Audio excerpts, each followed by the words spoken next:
విద్యుత్ కొనుగోళ్ల అంశం తెలంగాణ రాజకీయాల్లో దుమారం రేపుతోంది. ఈ వ్యవహారంలో మాజీ సీఎం కేసీఆర్ చుట్టూ ఉచ్చు బిగిస్తోందా అంటే తాజా పరిణామాలు చూస్తే అవుననే సమాధానం వస్తోంది. రేవంత్ రెడ్డి ప్రభుత్వం నియమించిన పవర్ కమిషన్ దూకుడు పెంచింది. తాజాగా కేసీఆర్కు నోటీసులు ఇచ్చింది.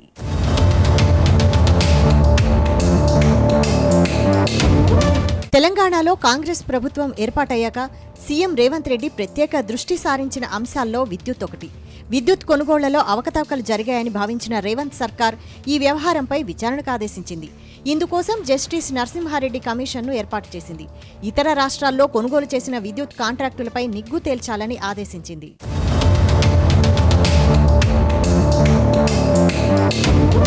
ఈ నేపథ్యంలో పవర్ కమిషన్ దూకుడు పెంచింది. తాజాగా మాజీ ముఖ్యమంత్రి కేసీఆర్కు నోటీసులిచ్చింది.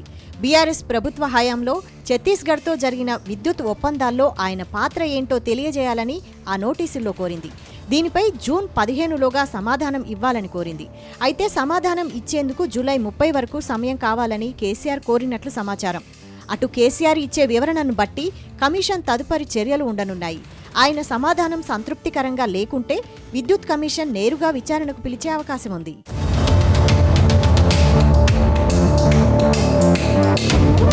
గత బీఆర్ఎస్ ప్రభుత్వ హయాంలో విద్యుత్ కొనుగోళ్లలో అవకతవకలు జరిగాయని పేర్కొంటూ తెలంగాణ ప్రభుత్వం జస్టిస్ నరసింహారెడ్డి నేతృత్వంలో న్యాయ కమిషన్ను నియమించింది.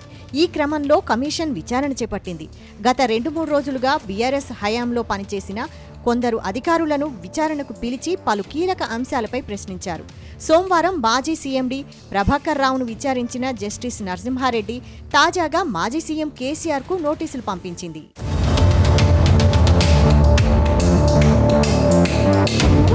పవర్ కమిషన్ మొత్తం 3 అంశాలపై విచారణ కొనసాగిస్తోంది.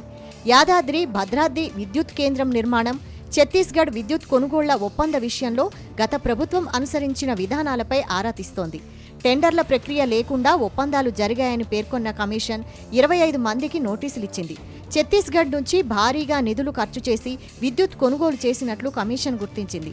మొత్తం ప్రక్రియలో ఎంత నష్టం వాటిల్లిందన్నది తేలాల్సి ఉంది. భద్రాద్రిలో సబ్ క్రిటికల్ టెక్నాలజీ పెట్టారని, అంతటా సూపర్ క్రిటికల్ టెక్నాలజీ పెట్టారని కమిషన్ వెల్లడించింది.